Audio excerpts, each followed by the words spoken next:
Hai, assalamualaikum. Kali ini aku mau membuat tape ketan ya. Siapa sih yang nggak tahu, nggak kenal sama tape ketan?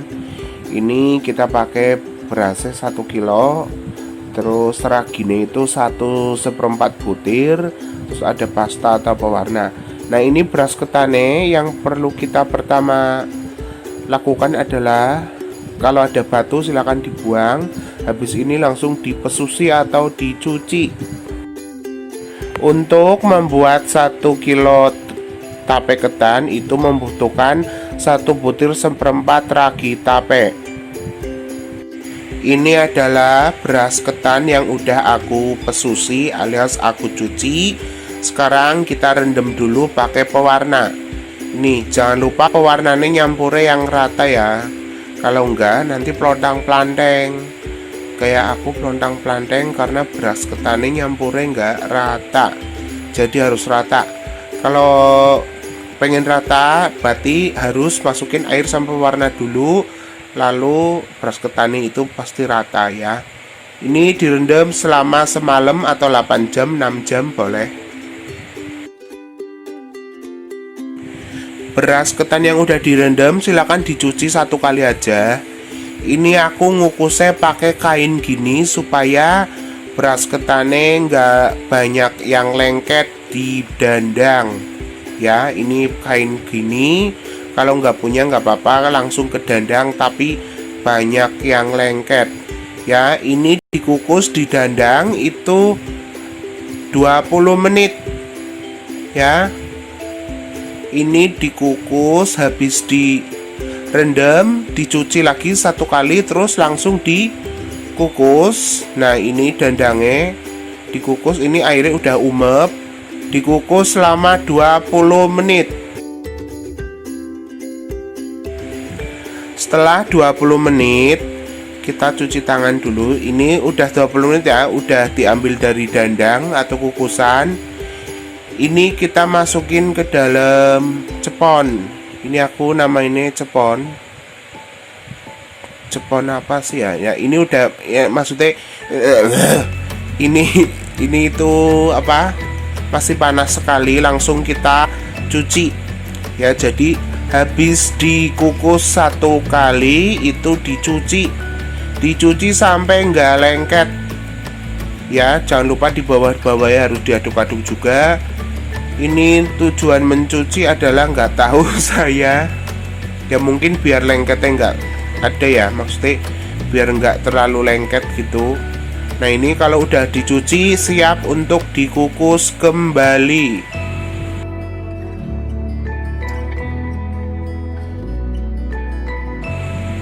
Nah ini setelah dicuci terus dikukus kembali selama 15 menit aja cukup ya, api sedang.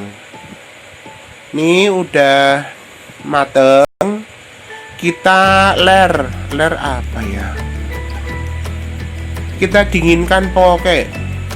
Nah ini masih panas sekali, kita dinginkan sampai benar-benar dingin. Dan ragi harus digecek alias dipukul-pukul. Setelah dingin itu kan ragi udah dihalusin, itu raginya diubur-uburin di ketan yang udah dingin, terus dicampur. Kalau udah kecampur siap dibungkus. Nah ini aku bungkus pakai daun pisang 1 sendok aja ya. Untuk detail keterangannya nanti ada di kolom deskripsi. Karena ini video banyak yang hilang, jadi aku nanti tak jelasin yang jelas di kolom deskripsi ya. Ini kita bungkusnya begini ya, pakai bungkusan apa ya namanya ya, bungkusan ponggol, bungkusan nasi. Biasanya kan tape ketan dibungkus kayak gitu ya. Kalau enggak kita bisa, kalau nggak ada daun pisang gitu, kita juga bisa masukin ke dalam tepak atau toples ya. Toples itu jajan atau tepak. Nah ini aku udah buat beberapa.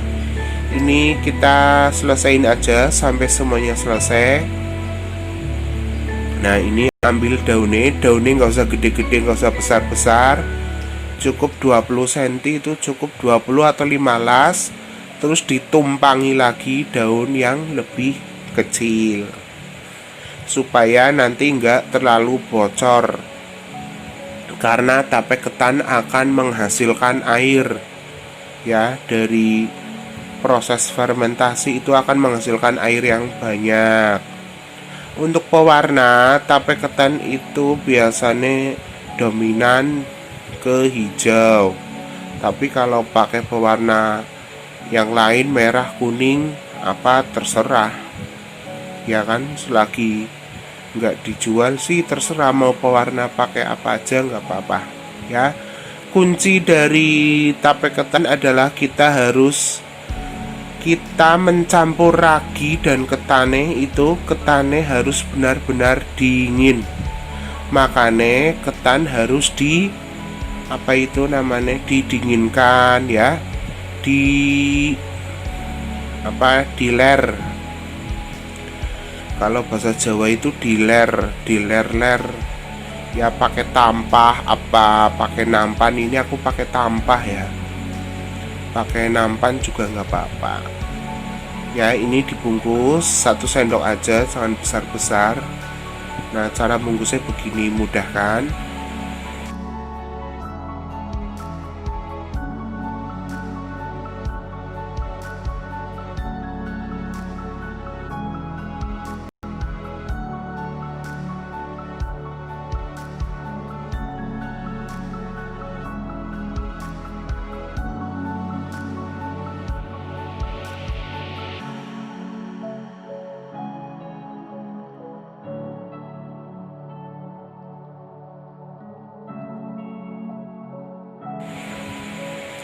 Nah, ini kita juga bisa dimasukin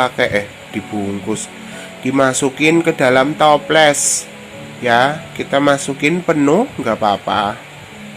Ini juga aku masukin penuh. Ini kalau di toples atau di tepak itu bakal amat sangat terlihat itu sekali, maksudnya matangnya itu terlihat ya. Perubahannya itu sangat amat terlihat, beda sama yang di daun. Tapi kalau di daun itu rasanya lebih legit gitulah ya. Ini bisa juga difermentasi di dalam tepak atau toples. Aku pakai toples 3 kalau nggak salah ya.